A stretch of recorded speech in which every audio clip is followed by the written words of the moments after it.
ہمارے لیے بھی ایسا الہ بنا دیجئے جیسا ان کے لیے الہ ہے۔ اب سنیں یہاں مسئلہ کیا تھا۔ حضرت موسیٰ کو اس لیے انہوں نے کہا کہ وہ ایک بت پرست قوم مصری قوم سے نکلے تھے، اور حالانکہ وہ مسلمان نبی ان کے درمیان موجود حضرت موسیٰ علیہ السلام، پھر بھی یہ بات اس لیے انہوں نے کہی کہ وہ اتنے متاثر تھے بت پرستی سے، اور یہاں بھی یہ نیو مسلم جو تھے یہ بت پرستی سے اتنے متاثر تھے کہ انہوں نے وہی بات کہی۔ حالانکہ آپ دیکھ رہے ہیں کہ جو پکا مسلمان اور خود حضور نبی کریم صلی اللہ علیہ وآلہ وسلم کو یقین تھا کہ ہمیں اللہ ہی کی مدد آئے گی، اور یہ سارے مشرکانہ اعمال سے باز رہنے کے لیے قرآن نے سختی سے منع کیا ہے۔ یہی تو شرک ہے۔ اچھا، تو اس اثناء راہ میں بعض لوگوں نے لشکر کی کثرت کے پیش نظر کہا تھا کہ ہم آج ہرگز مغلوب نہیں ہو سکتے۔ یہ بات رسول اللہ صلی اللہ علیہ وسلم پر گراں گزری۔ کیوں؟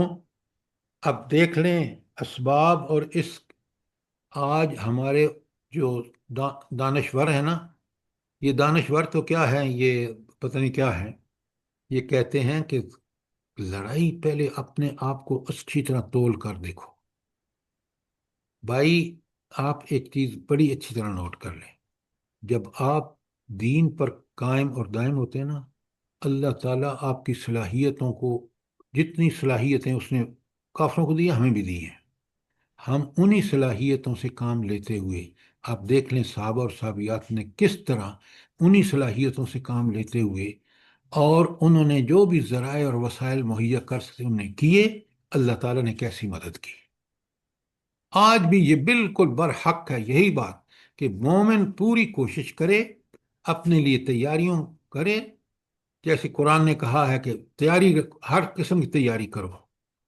اس کے بعد ایمان سب سے بڑا ذریعہ ہے جس کے ذریعے آپ دیکھ لیں، آپ اپنے قریب والے ملک میں دیکھ لیں، افغانستان میں دیکھ لیں کہ امریکہ، نیٹو کس ٹیکنالوجی کے ساتھ آئے، لیکن 13-14 سال میں کس طرح انہوں نے ڈٹ کے اپنے ایمان سے اللہ کے لیے جہاد فی سبیل اللہ کیا، اور پھر کس طرح وہ سب کچھ چھوڑ کے بھاگے۔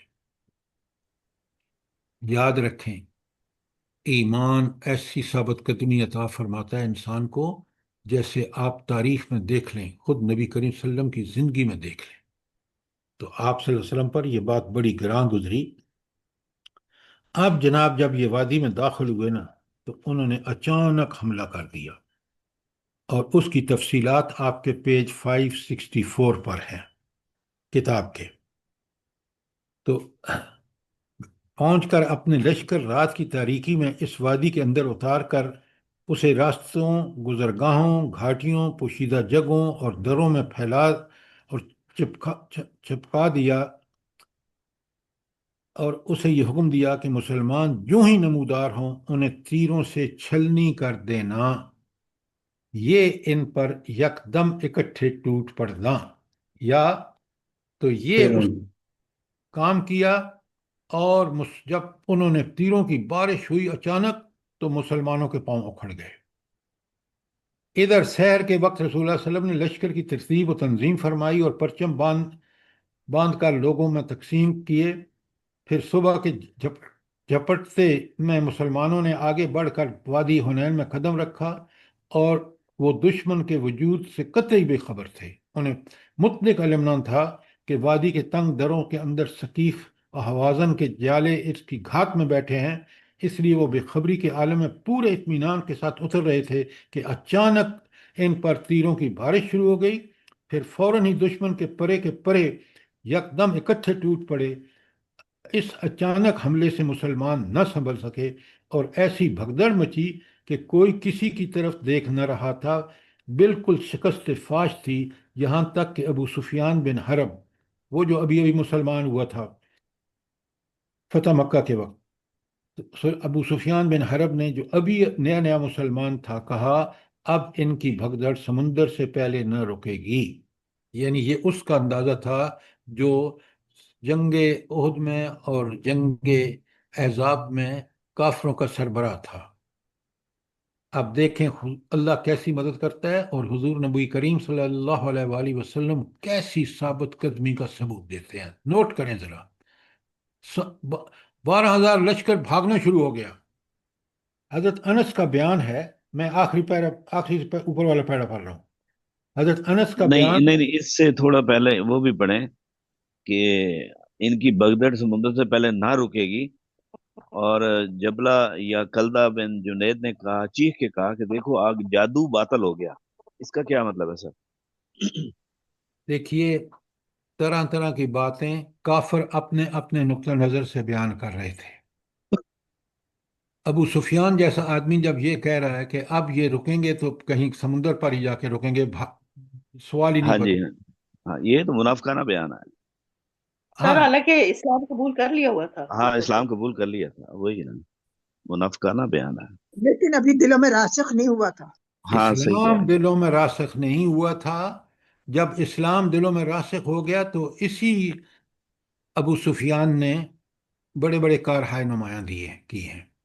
تو اصل بات یہ ہے، آج کا مسلمان بھی اسی طرح کا مسلمان ہے جس طرح کا مسلمان اس وقت یہ ابو سفیان اور دیگر لوگ ہوئے تھے، اور جنہوں نے یہ رائے دی تھی۔ آج جی کے سر۔ مسلمانوں سے بھی آپ یہی رائے سنیں گے، آپ کو حیرت نہیں ہونی چاہیے۔ اچھا، جی بالکل۔ اب آپ نے آج کے کہا کہ مسلمان اب آج کے ان کی مسلمانوں کی بھگدڑ سمندر سے پہلے نہ رکی، اور جبلہ یا کلدہ بن جنید نے چیخ کر کہا، دیکھو آج جادو باطل ہو گیا۔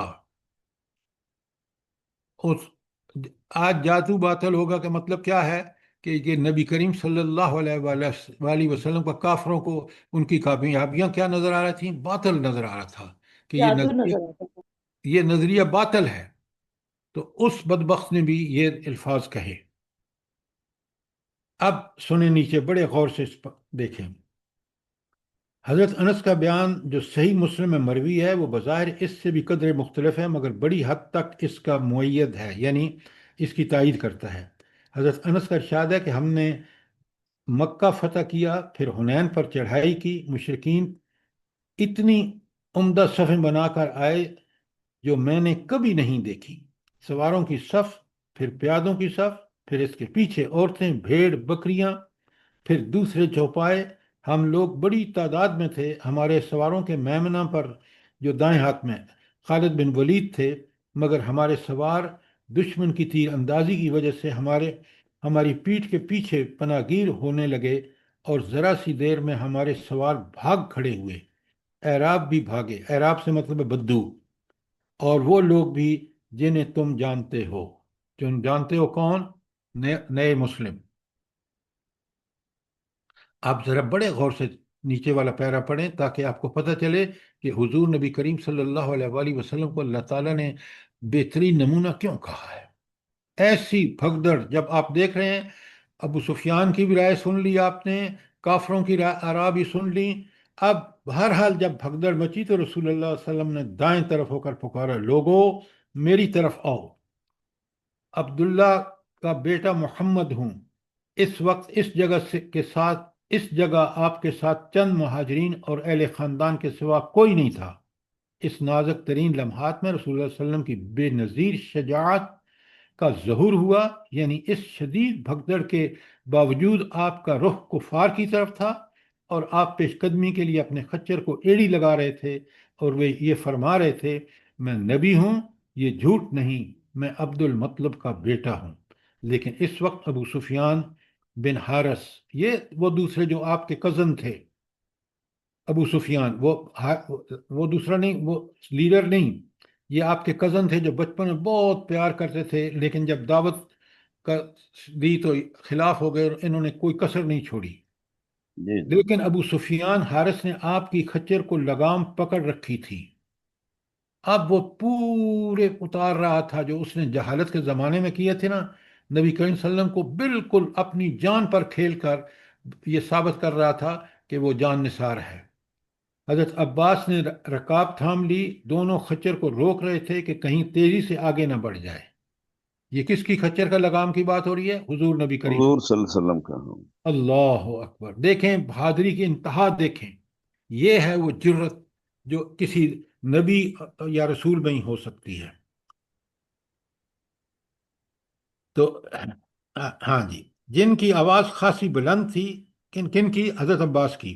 حکم دیا صحابہ کو کرام کو پکاریں۔ حضرت عباس کہتے ہیں میں نے نہایت بلند آواز سے پکارا درخت والوں۔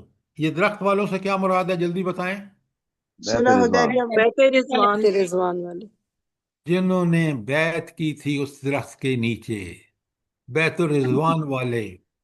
آپ دیکھیں نا کس نام سے پکار رہے ہیں، کہ وہ لوگ جنہوں نے شہادت کے لیے نبی کریم صلی اللہ علیہ وسلم کے ہاتھ پر بیعت کی تھی، جب ان کو پکارا تو دیکھیں درخت والو، بیت الرضوان والو کہاں ہو؟ واللہ وہ لوگ میری آواز سن کر اس طرح مرے جیسے گائے، مڑے مڑے ہاں اس طرح مڑے، ساری رے میں تویا غائب ہے، اس طرح مڑے جیسے گائے اپنے بچوں پر مڑتی ہے، اور جواباً کہا ہاں ہاں آئے آئے۔ حالت یہ تھی کہ آدمی اپنے اونٹ کو موڑنے کی کوشش کرتا تو نہ موڑ پاتا۔ اچھا کیوں نہ موڑ پاتا؟ تیر اس طرح آ رہے تھے کہ وہ اونٹ مڑنے کا نام ہی نہیں لیتا تھا، کیونکہ تیروں کی بارش ہو رہی تھی۔ اچھا اور یہ کہ تیز رفتار بھی تھے تو اس میں اس وقت بھی موڑنا مشکل ہوتا ہے۔ نہیں، لیکن دیکھیں نا جب وہ مڑنا بھی چاہتا ہے تو کیونکہ ادھر سے تیر آ رہے ہیں تو اپنی زرہ کی گردن میں ڈھال پھینکتا اور اپنی تلوار اور ڈھال سنبھال کر اونٹ سے کود جاتا اور اونٹ کو چھوڑ چھاڑ کر آواز کی جانب دوڑتا۔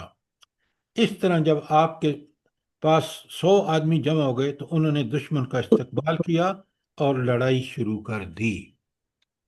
اچھا اب آپ مجھے ایک بات بتائیں، یہاں بڑا نوٹ کریں کہ اگر نبی کریم صلی اللہ علیہ وآلہ وسلم استقامت نہ دکھاتے تو یہ شکست یقینی تھی۔ یہ جی جی سر۔ صحیح۔ سنیں غور سے، شکست فتح میں اس لیے بدلی کہ حضور نبی کریم صلی اللہ علیہ وسلم نے استقامت دکھائی اور پکارا لوگوں کو حضرت صحیح۔ عباس کے ذریعے، اور لوگ آئے اور پھر آپ دیکھیں نقشہ بدل گیا۔ کوئی سوال یہاں تک؟ اس کے بعد انصار خود کی، شامل تھے، جی حضور پاک خود شامل تھے، یہ نہیں کہ پیچھے بیٹھ کے تو آرڈر چلا رہے تھے یا وہ کچھ جیسے پیچھے بیٹھ کے نہیں، وہ صف اول میں تھے۔ جب جی سب سر۔ بھاگ رہے تھے تو وہ حضور نبی کریم صلی اللہ علیہ وآلہ وسلم دشمن کی طرف بڑھ رہے تھے۔ کیا بات کر رہے جی ہیں آپ؟ جی جی جی سر، میں ایسے آج کے دور کا مقابلہ کر رہی ہوں کہ لیڈ آج کر پیچھے رہے بیٹھ کے تمغے لگاتے ہیں خالی۔ یہ بات آپ کی ٹھیک ہے، جزاک اللہ۔ اچھا ذرا یہ بڑے غور سے پڑھیں، آپ کو یہ واقعات پڑھ کے پتہ چلے گا کہ نبی کریم صلی اللہ علیہ وآلہ وسلم کتنے عظیم اللہ کے رسول ہیں، جی اور سر۔ میری زندگی کتنی اسلام سے دور ہے۔ جس موت سے ہم ڈرتے ہیں اس موت سے صحابہ دیکھیں کس طرح ان کو شہادت کی موت کی آرزو کے لیے وہ سب کچھ کرنے کو تیار ہے۔ اچھا اب وہ آپ دیکھیں نیچے کہ اس وقت انصار کی پکار شروع ہوئی، انصاریو او انصاریو، پھر یہ پکار حارث بن خزرج کے اندر محدود ہو گئی، بنو حارث بن خزرج کے اندر محدود ہو گئی۔ ادھر مسلمان دستوں نے جس رفتار سے میدان چھوڑا تھا اسی رفتار سے ایک کے پیچھے ایک آتے چلے گئے، اور دیکھتے دیکھتے فریقین میں دھواں دار جنگ شروع ہو گئی۔ رسول اللہ نے میدان جنگ کی طرف نظر اٹھا کر دیکھا، گھمسان کا رن پڑا تھا، یعنی جنگ زوروں پر تھی۔ فرمایا چولہا گرم ہو گیا ہے۔ پھر آپ نے زمین سے بڑے غور سے سنے اس بات کو، پھر آپ نے زمین سے ایک مٹھی مٹی لے کر دشمن کی طرف پھینکتے ہوئے فرمایا شاہت الوجود، چہرے بگڑ جائیں۔ یہ مٹھی بھر مٹی اس طرح پھیل گئی کہ دشمن کا کوئی آدمی ایسا نہ رہا جس کی آنکھ اس سے بھر نہ گئی ہو۔ اس کے بعد ان کی قوت ٹوٹتی چلی گئی اور ان کا زوال پذیر ہوتا چلا گیا۔ اب آپ ان کا دیکھیں، کام۔ سبحان اللہ، سبحان اللہ سبحان۔ کی کیا تائید اور نصرت ہے۔ آپ کو دوسری جگہ پتہ ہے نا کہ اللہ تعالیٰ کہتے ہیں کہ آپ نے یہ ریت نہیں پھینکی، میں نے پھینکی ہے۔ سبحان اللہ سر، میرے بھی دماغ میں یہی آ وما رہا تھا۔ رمیت اذ رمیت۔ سبحان اللہ۔ رب کی تائید اور نصرت کو کبھی نہ بھولیں۔ یہ بے شک سارے معجزے اس لیے نبی کریم صلی اللہ علیہ وسلم کے کیونکہ رب کی طرف سے یہ ساری چیزیں ہو رہی تھی. بے شک سبحان اللہ. اب ذرا دیکھیں ایک آیت آئی ہے نا پیج 566 پہ، سبحان اللہ و بحمدہ سبحان اللہ العظیم. میں آپ کے سامنے توبہ توبہ کو پڑھیں دوبارہ، اور اس پہلے پڑھ کے اس کتاب کو پھر توبہ کو پڑھیں. توبہ کی 25-26 آیت آپ کے پیج 566 پر ہے. اللہ فرماتے ہیں بسبحان اللہ وَيَوْمَ حُنَيْنِ إِذَا أَعْجَبَتْكُمْ كَثْرَتُكُمْ، اور حنین کے دن جب تمہاری کثرت نے تمہیں غرور میں ڈال دیا تھا، فَلَمْ تُغْنِ عَنْكُمْ شَيْئًا، وہ تمہارے کچھ بھی کام نہ آئی. وَضَاقَتْ عَلَيْهِمُ الْأَرْضُ، اور زمین تم پر تنگ ہو گئی. بِمَا رَحُبَتْ ثُمَّ وَلَّيْتُمْ مُدْبِرِينَ، اور پھر تم لوگ پیٹھ پھیر کر بھاگے. تو اس کے بعد اللہ نے کیا کیا؟ ثم انزل اللہ سکینتہ علی الرسول، پھر اللہ تعالیٰ نے اپنے رسول والمومن وعلی المومنین، رسول اور مومنوں پر سکینت نازل کی. اور آخری بات بڑے فرشتوں کے نزول کی بات اللہ فرما رہے ہیں وَأَنزَلَ جُنُودًا لَمْ تَرَوْهَا، سبحان اللہ، اور ایسا لشکر نازل کیا جسے تم نہیں دیکھ سکتے تھے. وَعَذَّبَ الَّذِينَ كَفَرُوا، اور اللہ کافروں کو، کفر کرنے والوں کو اللہ تعالیٰ نے سزا دی. وَجَزَالِكَ جَزَاءُ الْكَافِرِينَ، اور یہی بدلہ ہے کافروں کا. تو کس نے سزا دی؟ اللہ تعالیٰ نے. کن کے ہاتھوں؟ ان مومنوں کے ہاتھوں جو بھاگ رہے تھے. جب نبی کریم صلی اللہ علیہ وسلم کو ثابت قدم پایا، ڈٹے ہوئے پایا، آوازیں دی تو آگے لڑائی ہوئی، اور پھر اللہ نے فرشتوں سے مدد کر کے ان کو ایسی کامیابی دی کہ وہ شکست کھا گئے. اور پھر یہ جو قرآن پاک میں ہے کہ ایسا لشکر نازل کیا جسے تم نے نہیں دیکھا، اس سے مراد صرف فرشتے ہی ہیں نا؟ تو اور کیا ہے بھائی؟ جی اللہ جی نے بس. نازل کیا نا. جی جی وہ جی جی چت کپڑے گھوڑے جو جس کے اوپر سفید رنگ کے انسان بیٹھے ہاں ہوئے تھے. بالکل پہلے بالکل. کافر دیکھ کے گئے تھے، اللہ نے ان کو دکھا دیا کہ کس طرح اللہ کی مدد آئے گی. انہوں نے جا کے اپنے سردار کو، یہ جو بات کہی ہے پیچھے گزر چکی ہے، آپ کو اگر یاد ہو تو بالکل یہ سما انہوں نے دیکھ لیا تھا. اللہ تعالیٰ کا فیصلہ ہو چکا تھا کہ فرشتے نازل ہوں گے. سبحان اللہ. بس بس یہ کنفرم کرنا شکست تھا. کھانے کے بعد دشمن کے گروہ نے طائف کا رخ کیا اور ایک نخلا کی طرف بھاگا. ایک نے اوتاس کی راہ لی. رسول اللہ صلی اللہ علیہ وسلم نے ابو عامر اشعری رضی اللہ تعالیٰ عنہ کی سرکردگی میں تعاقب کرنے والوں کی ایک جماعت اوتاس کی طرف روانہ کی. فریقین میں تھوڑی سی جھڑپ ہوئی، اس کے بعد مشرکین بھاگ گئے. البتہ جھڑپ میں دستے کے کمانڈر ابو عامر اشعری رضی اللہ تعالیٰ عنہ شہید ہو گئے. آپ نے دیکھا کہ اس فتح کے بعد نبی کریم صلی اللہ علیہ وسلم کی عسکری حکمت عملی دیکھیں، اسٹریٹجی دیکھیں کہ کس طرح انہوں نے ان کو. اچھا اب یہ تب بھاگ گئے نا، نیچے ذرا پہلے پڑھ لیں. اچھا، شکست خوردہ مشرکین کے تیسرے اور سب سے بڑے گروہ کے تعاقب میں جس نے طائف کی راہ لی، خود رسول اللہ صلی اللہ علیہ وسلم مال غنیمت جمع فرمانے کے بعد روانہ ہوئے. اب آپ کو پتہ ہے مال غنیمت دیکھیں نیچے کتنا بڑا ہے. قیدی 6000، اونٹ کا جو مال غنیمت 24000، بکریاں 40000. اب آپ اندازہ کریں کہ کتنا بڑا ہاتھ لگا مال غنیمت. اور یہ اس کی حماقت تھی کہ قیدیوں میں جو آپ کو بہت زیادہ تعداد نظر آ رہی ہے وہ ان بچوں اور عورتوں کی ہے. اچھا یعنی سر جی یہ مالدار لوگ تھے بہت زیادہ. دیکھیں یہ قبائل جو تھے نا یہ بڑے محنتی تھے، اور مالدار ہونے کا مطلب یہ ہے ایک طرف تو جنگجو تھے، اپنی اس کی طرف بڑی تیاریاں کرتے تھے. دوسرا وہ بڑے بڑے ریوڑ اور بکریاں اور ان کے ہوتے تھے. قبائلی زندگی آپ اگر دیکھیں نا تو ان کی زندگی بالکل ایک طرف ہتھیار جمع کرنا اور دوسری طرف اپنے کاروبار کے لیے بکریاں پالنا، اونٹ پالنا، گھوڑے پالنا وغیرہ وغیرہ۔ اچھا، اب آ جائیے پیج 567 پر۔ قیدیوں میں شیمہ بنت حارث سعدیہ بھی تھی، جو رسول اللہ صلی اللہ علیہ وسلم کی رضائی بہن تھی۔ یہ کس کی بیٹی تھی؟ جلدی بتائیں۔ سعدیہ حلیمہ حلیمہ دادیا سعدیہ حلیمہ سعدیہ۔ حلیمہ سعدیہ کی بیٹی تھیں۔ انہیں رسول اللہ صلی اللہ علیہ وسلم کے پاس لایا گیا اور انہوں نے اپنا تعارف کرایا تو انہیں رسول اللہ صلی اللہ علیہ وسلم نے ایک علامت کے ذریعے پہچان لیا۔ پھر ان کی بڑی قدر و عزت کی، اپنی چادر بچھا کر بٹھایا اور احسان فرماتے ہوئے ان کی قوم میں واپس کر دیا۔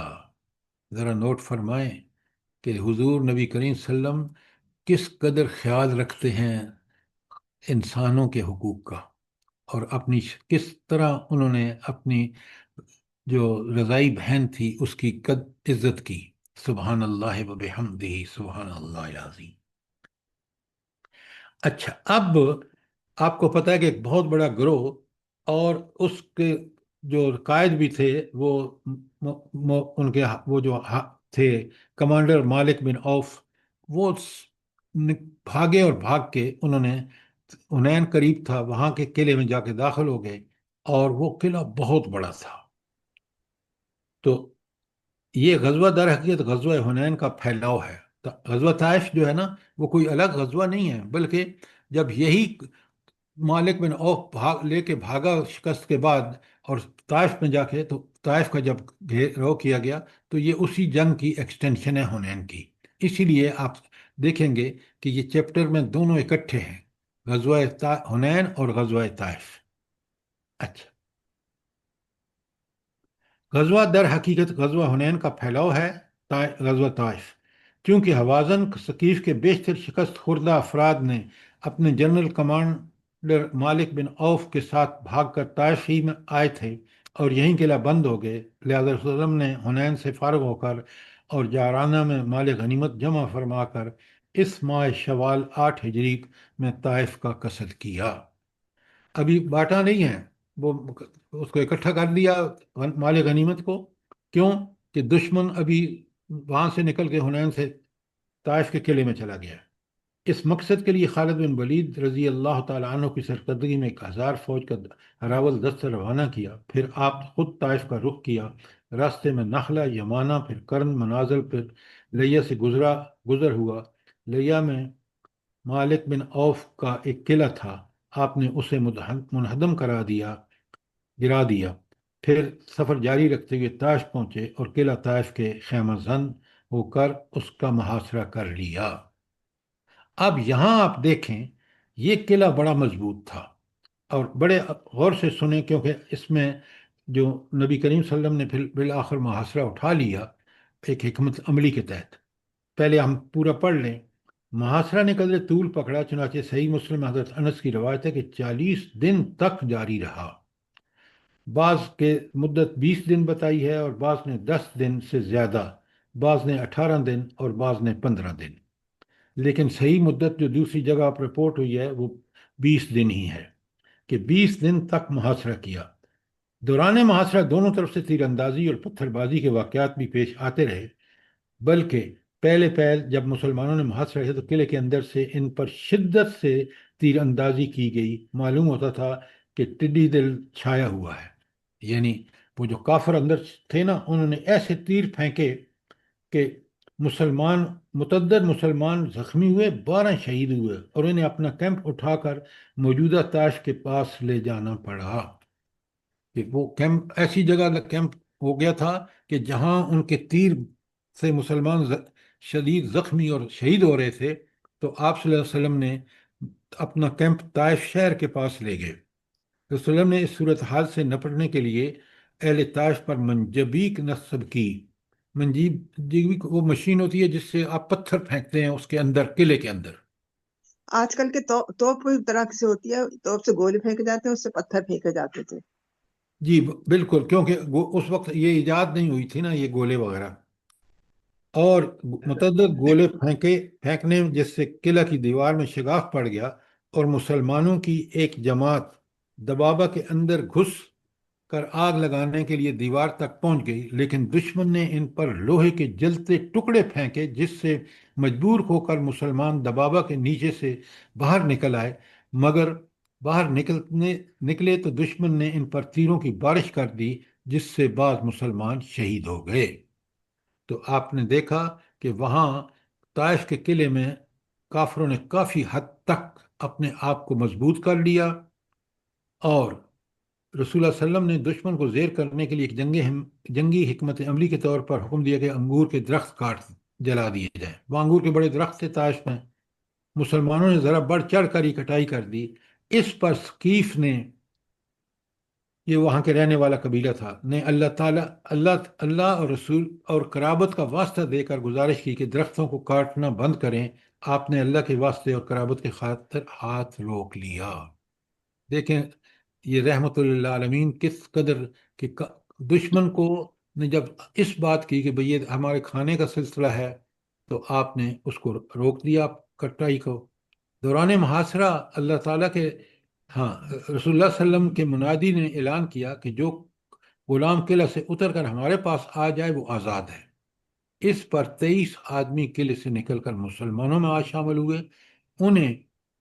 انہی میں حضرت ابو بکر رضی اللہ تعالیٰ، وہ قلعہ کی دیوار پر چڑھ کر ایک چرخی یا گراری کی مدد سے، جس کے ذریعے اس کو بکرا کہتے ہیں، تو ان کا نبی کریم صلی اللہ علیہ وسلم نے پھر ان کی حضرت ابو بکرا، وہ جو چرخی تھی نا، اس کے نام پر رکھ دیا۔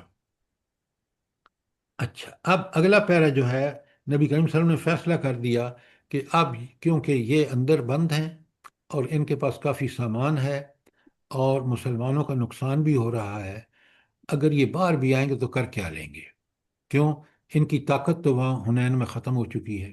لہٰذا آپ نے فیصلہ فرمایا کہ جب اب میں اگلا پیج 568 پہ تیسرا چوتھا پیرا پڑھ رہا ہوں، جب محاصرہ طول پکڑ گیا اور قلعہ قابو میں آتا نظر نہ آیا اور مسلمانوں پر تیروں کی بارش اور گرم لوہوں کے زد پڑی اور اہل قلعہ نے سال بھر کا سامان خود نوش بھی جمع کر لیا، تو رسول اللہ صلی اللہ علیہ وسلم نے نوفل بن معاویہ سے مشورہ کیا۔ اس نے کہا لومڑی اپنے بھٹ میں گھس گئی ہے، اور اگر آپ اس طرح ڈٹے رہے تو پکڑ لیں گے، اور اگر چھوڑ کر چلے گئے تو وہ آپ کا کچھ بگاڑ نہیں سکتی۔ کیوں؟ طاقت ہی نہیں ہے ان میں۔ آپ نبی کریم صلی اللہ علیہ وسلم کے پاس تو طاقت ہے، اب قلعے میں بند ہونے کی وجہ سے جو حرکتیں کر رہے ہیں وہ آپ پکڑ تو لیں گے، لیکن اب ان کے پاس کوئی طاقت نہیں ہے، اس لیے انہوں نے کہا کہ وہ آپ کا کچھ بگاڑ نہیں سکتے۔ یہ سن کر رسول اللہ نے محاصرہ ختم کرنے کا فیصلہ کیا۔ حضرت عمر رضی اللہ تعالیٰ عنہ کے ذریعے لوگوں میں اعلان کروا دیا کہ ہم کل انشاءاللہ واپس ہوں گے، لیکن یہ اعلان صحابہ پر گراں گزرا۔ وہ کہنے لگے طائف فتح کیے بغیر واپس ہوں گے؟ رسول اللہ نے فرمایا اچھا تو کل صبح لڑائی پر چلنا۔ چنانچہ دوسرے دن لوگ لڑائی پر گئے، لیکن چوٹ کھانے کے سوا کچھ حاصل نہ ہوا۔ تو اس کے بعد آپ نے پھر فرمایا کہ ہم انشاءاللہ کل واپس ہوں گے۔ اس پر لوگوں میں خوشی کی لہر دوڑ گئی اور انہوں نے چون چرام رخت سے سفر باندھنا شروع کیا، اور یہ کیفیت دیکھ کر رسول اللہ صلی اللہ علیہ وسلم مسکراتے رہے۔ آپ نے دیکھا، بڑے غور سے پڑھیے، سمجھیے اس بات کو کہ اب مسلمانوں کو وہاں ٹھہرنا، کیونکہ مسلمان نبی کریم صلی اللہ علیہ وسلم نے پوری دنیا، عرب دنیا کو فتح کر لیا، اور یہ اب کوئی اگر ان کی کوئی پوزیشن تھی تو اس قلعے کی وجہ سے مسلمانوں کو نقصان پہنچا تھا، ورنہ طاقت ان میں نہیں تھی۔ اور آپ نے دیکھا کہ سال کا راشن جمع تھا ان کا، تو نبی کریم صلی اللہ علیہ وسلم نے فیصلہ کیا کہ ہم ان کو یہاں اسی حالت میں چھوڑتے ہیں۔ اور اب آپ خود پڑھیں گے جعفرانہ میں اموال غنیمت کی تقسیم، وہ جو اچھا، اور اس کو جب پڑھ کے آئیں گے کل، کیونکہ ٹائم ختم ہو گیا ہے اور میں کوئی سوال ہے، ورنہ میں کل آپ کو مال غنیمت کی تقسیم اور پھر واپسی کا جو نبی کریم صلی اللہ علیہ وسلم کا انصار کے جو وہاں خدشے تھے، اس کا جو انصار کو خطاب کیا آپ صلی اللہ علیہ وسلم نے، یہ ساری بڑی ضروری تفصیلات ہیں، ہم انشاءاللہ کل ان کو دیکھیں گے۔ کوئی سوال کوئی چیز انشاءاللہ سر اللہ پاک سب کو توفیق دے، برائے آپ کو مہربانی بھی۔ پلیز برائے مہربانی ان کو پڑھیں سمجھیں، اس طرح ٹالے نہیں۔ کتاب آپ کے پاس ہے اور کتاب نے بڑی تفصیل سے بیان کیا جب تک رسول اللہ صلی اللہ علیہ وسلم کی، کیوں اللہ تعالیٰ ہمیں قرآن میں بار بار کہہ رہے ہیں اطیع اللہ و اطیع الرسول، ومن یطع الرسول فقد اطاع اللہ، جس نے رسول کی اطاعت کی گویا اس نے اللہ تعالیٰ کی اطاعت کی۔ تو بزرگوں، دوستوں، بہنوں، بھائیوں، اس کو پڑھیں گے تو آپ میں وہ جذبے پیدا ہوں گی، آپ کا ایمان بڑھے گا، تازہ ہوگا کہ ہم رسول اللہ صلی اللہ علیہ وسلم کی اطاعت کا حق ادا کریں۔ اگر وہ نہ کیا تو قیامت کے دن ہم سے پوچھا جائے گا۔ سر میرا ایک سوال ہے۔ جی حکم ڈاکٹر السلام صاحب۔ علیکم جی۔ سر میرا یہ سوال ہے کہ جو یہ حلیمہ سعدیہ کی جو بیٹی کی بیٹی ہے نا، شیما، جی جی، تو سر یہ تو قرابت داری میں نہیں آتا، یعنی جس کو ہم آج کل کہتے ہیں کہ بھئی اپنے رشتہ داری کے لیے جو ہے وہ ایک معیار قائم کیا جائے، تو کیونکہ وہ تو تھیں تو دشمن نہ، اگر وہ دشمن نہ ہوتی تو وہ کیوں اس فوج میں کے ساتھ آتی؟ تو دیکھیں حضور صلی اللہ علیہ وسلم نے کیوں یہ فیصلہ کیا کہ ان کو آپ، رہا کر دیا؟ ڈاکٹر صاحبہ آپ بڑے غور سے سنیں، وہ یقیناً کافروں میں تھیں، کافروں کے ساتھ آئی تھیں وہ، لیکن آخر بہن تو، رضائی بہن تو تھی نا حضور نبی کریم صلی اللہ علیہ وسلم کی، اور ان کے اس نے اگرچہ وہ لائی گئی تھیں کیونکہ انہوں نے بچوں کو ساتھ لے کے آئے تھے، وہ لڑنے کے لیے غالباً نہیں آئی تھی، لیکن جب وہ پکڑے گئے اور قیدی بن کے آئی تو حضور نبی کریم صلی اللہ علیہ وآلہ وسلم ایک رسول ہے، انہوں نے ہمارے سامنے اپنے اسوہ حسنہ سے یہ بات سامنے رکھ دی کہ آپ کی اگر رضائی بہن یا رشتہ دار کوئی بھی ہو، دوسری جنگوں میں بھی آپ دیکھیں رسول اللہ صلی اللہ علیہ وسلم نے ان کے ساتھ بڑا حسن معاملہ کیا ہے، اور اس سے پھر لوگ مسلمان ہوئے ہیں، وہ خود خاتون مسلمان ہوئی ہے۔ تو نبی اس لیے نہیں آتا کہ وہ دشمنیاں طے کرے، وہ نبی اس لیے آتا ہے کہ لوگوں کے دلوں کو پھیر دے اس کفر سے اسلام کی طرف، اور یہ کام ہوا۔ آپ ایگری سبحان کرتے ہیں ڈاکٹر صاحبہ کہ نہیں؟ بالکل جی سر سبحان بالکل، سبحان اللہ سبحان سر۔ اللہ سبحان احسان اللہ فرمایا۔ کہ لوگوں کو بھی اس سے سبق سیکھنا چاہیے کہ رشتہ داروں میں دیکھیں سکے بہن بھائی نہیں، وہ رضائی بہن تھی اور اس کا اتنا احترام کیا نبی صلی اللہ علیہ کیا وسلم۔ بات ہے، احسان کیا، کیا بات ہے، احسان سبحان بالکل۔ بے جزاک شک۔ اللہ۔ ربنا تقبل منا انك انت السميع العليم وتب علينا انك انت التواب الرحيم۔ جزاک آمین اللہ۔ ثم آمین۔ سر اللہ پاک آپ کو جزائے خیر دے، اور ہم لوگ یہ جو آپ کے ساتھ جڑے ہیں ان کو بھی سب کو پروردگار اسی طرح ہمت توفیق دے، سننے کی اور عمل کی توفیق دے، اور ہم لوگ کی آمین اولادوں کو آمین ثم آمین اللہ پاک جو آمین بیمار ہیں ان کو شفائے کاملہ اور عاجلہ عطا فرمائے، اور ہم لوگوں آمین کی خطاؤں کو معاف کر دے، غلطیوں کو معاف کر دے پروردگار۔ آمین آمین۔ بہت خوبصورت ٹائم ہوتا ہے جو آپ کے ساتھ گزرتا ہے، اور ان بہن بھائیوں کے ساتھ جو آپ سے جڑے ہوئے ہیں۔ اللہ پاک جزاک سب کو، سب کی اولادوں کو نیک کرے، الحمدللہ الحمدللہ آمین۔ الحمدللہ۔ اور ہم لوگوں کو بھی اپنے رحم و کرم سے، اپنی سے ہم لوگوں کو بھی بس دین کے راستے پہ چلنے والا بنا دے اور سمجھنے آمین والا۔ آمین ربنا تقبل منا انك انت السميع۔